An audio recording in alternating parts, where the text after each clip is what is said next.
तुम मजीद 400 रुपए डालकर पूरी बकरी खरीद सकते हो। मैंने इतना महंगा दही आज तक नहीं देखा। वो मुस्कुराकर बोला, तुम दुरुस्त कहते हो, मेरी बीवी भी मुझे रोज ताने देती है, लेकिन मैं क्या करूं, मसला एतबार का है। ये दही इटालियन मियां बीवी बनाते हैं और हम 10 दोस्त इसके खरीदार हैं। उसने इसके बाद मुझे डब्बा दिखाया, प्लास्टिक के डब्बे पर उसके नाम का स्टिकर लगा था। वो इसके बाद बोला, ये 10 डब्बे नाम के साथ आते हैं, हम यहाँ से पिक कर लेते हैं। हम अगर ना लें तो लाइन में और लोग भी मौजूद हैं, ये इनके पास चला जाएगा और इसके बाद मुझे नहीं मिलेगा। मैंने हैरत से कहा, लेकिन पाकिस्तान में 4600 रुपए किलो का दही मैंने पहली बार देखा, और वो भी बकरी के दूध का। ये साबित करता है मुल्क में एक तरफ लोग 2-3 हजार रुपए के लिए इनकम सपोर्ट प्रोग्राम की लाइन में लगते हैं और दूसरी तरफ 4600 रुपए का दही खरीदा जाता है। वो सुनकर हंसा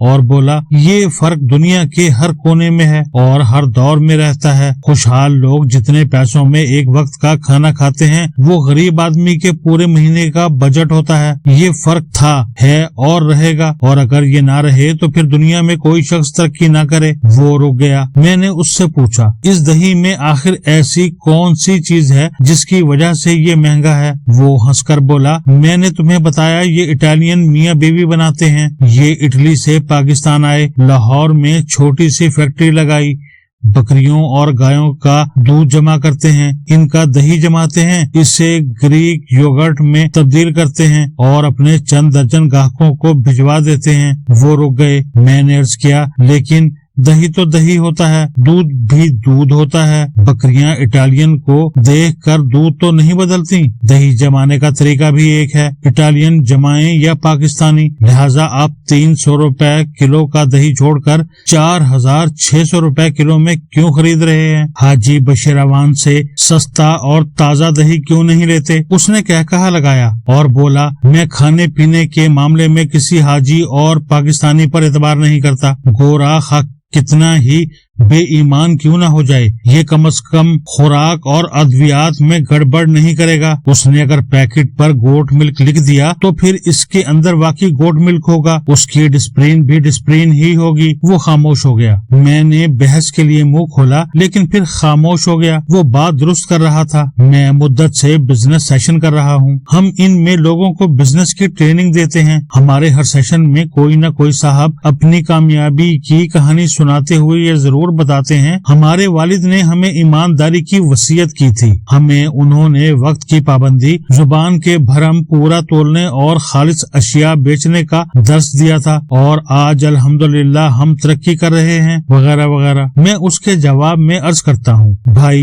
यूरोप में किसी बिजनेसमैन को वालिद खालिस अशिया, नाप तोल में बराबरी, बात पर खड़ा होने, वक्त की कदर और ईमानदारी का दर्स नहीं देता। ये सारी खुसूसियात इनकी जिंदगी का लाजिम हिस्सा हैं। ये लोग सोच ही नहीं सकते बिजनेसमैन बेईमान, झूठा और कम तोलने वाला होगा, जबकि हमें ये खुसूसियात बाकायदा समझानी पड़ती हैं। और हम में से अगर कोई 0.0% लोग अपने वालिद की बात पर यकीन कर लें तो ये कामयाब हो जाते हैं। आप इस मुसलमान माशरे की ट्रेजेडी देखिए। आपको किसी हाजी, किसी मोमिन और किसी बुजुर्ग पर यकीन नहीं होगा। आप जिस पर करेंगे अपना नुकसान कर लेंगे, क्योंकि इसके अंदर छुपा दरिंदा बस आपकी चूक का इंतजार कर रहा होगा। आपकी चंद सेकंड के लिए आंख इधर से उधर हुई नहीं और इसने आप पर वार किया नहीं। हम किस कदर ईमानदार लोग हैं, आप इसका अंदाजा आबे जमजम, अजवा, खजूरों और शहद से लगा लीजिए। कराची के चंद मोमिनीन आबे जमजम फरोख्त करते थे।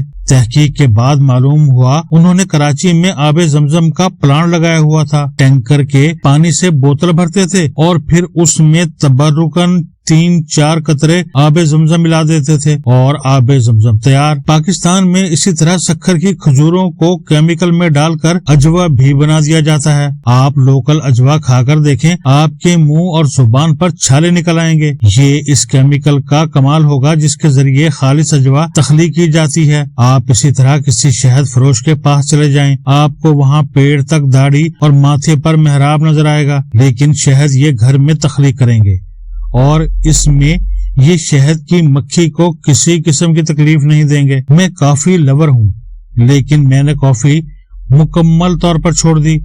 ملک سے باہر جاتا ہوں تو کافی پی لیتا ہوں، پاک سرزمین پر یہ گستاخی نہیں کرتا۔ اس کی وجہ بہت دلچسپ ہے۔ مجھے چند ماہ قبل پیٹ میں درد اور منہ میں چھالوں کی شکایت ہو گئی۔ میں نے کافی چھوڑ دی تو یہ شکایت ختم ہو گئی۔ میں نے احتیاطاً چیک کرنے کے لیے دوبارہ کافی شروع کی تو شکایت دوبارہ واپس آ گئی، جبکہ یہ شکایت ملک سے باہر نہیں ہوتی تھی۔ تحقیق کی تو پتہ چلا کراچی کے ایک بزنس مین پاکستان میں کافی کے بڑے سپلائر ہیں۔ روسٹڈ کافی بینز پر ٹیکس زیادہ ہے، چنانچہ یہ لاطینی امریکہ، افریقہ اور UAE سے بوریوں میں خام کافی بینز لاتے ہیں، انہیں کراچی میں روسٹ کرتے ہیں اور مختلف پیکٹوں میں بھر کر مختلف کافی شاپس کو سپلائی کر دیتے ہیں۔ ان کی روسٹنگ میں کوئی ایسی خرابی ہے جس کی وجہ سے معدے میں السر پیدا ہونے لگتا ہے۔ یہ لوگ کوئی کیمیکل استعمال کرتے ہیں یا پھر بھٹیوں کی صفائی کا خیال نہیں رکھتے، یا پھر ان کے پیکٹ کے اندرونی استر میں کوئی غیر معیاری کیمیکل لگا ہوتا ہے جس کی وجہ سے کافی پینے والوں میں تیزابیت پیدا ہو جاتی ہے۔ دوسری خرابی دودھ ہے۔ دودھ اس ملک میں صدر اور وزیر اعظم کو بھی خالص نہیں ملتا۔ دودھ میں اگر کیمیکل ہو اور اسے کافی کے ساتھ ملایا جائے تو یہ انسانی معدے میں تیزابیت پیدا کر دیتا ہے۔ اور تیسری خرابی کافی مشینیں ہیں۔ کافی کی ہر مشین کو رات کے وقت نمک سے 8 سے 1.5 گھنٹے تک صاف کرنا پڑتا ہے۔ ہماری زیادہ تر کافی شاپس میں یہ تکلیف نہیں کی جاتی، چنانچہ مشین کی نلکیوں میں کافی کی تہ جم جاتی ہے اور یہ دھات کے ساتھ مل کر کیمیکل ری ایکشن کرتی ہے۔ یہ بھی معدے کے لیے خطرناک ہوتی ہے۔ لہٰذا ملک میں زیادہ تر لوگ کافی کے بعد ہیوینس محسوس کرتے ہیں، جبکہ یورپ اور امریکہ میں تینوں چیزوں کا خیال رکھا جاتا ہے۔ میرے پاس چند دن قبل ایک صاحب تشریف لائے۔ یہ اپنے امام صاحب کے ڈسے ہوئے تھے۔ امام صاحب کے ساتھ ان کا عقیدت کا رشتہ تھا۔ امام نے انہیں ایک دن اعتماد میں لے کر بتایا، ان کا ایک عزیز لوگوں کو باہر بھجواتا ہے، اگر آپ کا کوئی بندہ ہو تو مجھے بتائیے گا۔ صاحب نے اپنا سالہ ان کے حوالے کر دیا۔ امام صاحب نے 5 لاکھ روپے لے کر اسے باہر بھجوا دیا۔ وہ واقعی پہنچ گیا۔ امام صاحب پر ان کا اعتماد بڑھ گیا۔ اگلی مرتبہ 3 لوگ دیے گئے، وہ بھی پہنچ گئے۔ تیسری مرتبہ 10 لوگوں کے پیسے جمع کرائے گئے۔ اس کے بعد امام صاحب غائب ہو گئے اور 10 لوگوں کے پیسے اسے ٹھک گئے۔ یوں پیسہ اور ایمان دونوں گئے۔ مجھے ایک دوست نے بتایا، میں ایک نیک آدمی سے گائے کا دودھ خریدتا تھا۔ 2 مہینے تک خالص دودھ ملتا رہا، لیکن پھر بیوی نے شکایت کی، پتیلے میں پاؤڈر جمع ہو جاتا ہے اور کناروں پر تیل لگ جاتا ہے۔ انہوں نے تحقیق کی تو پتہ چلا نیک دودھ فروش پانی میں ملک پاؤڈر گھول کر اس میں کھانے کا تیل ملا دیتا تھا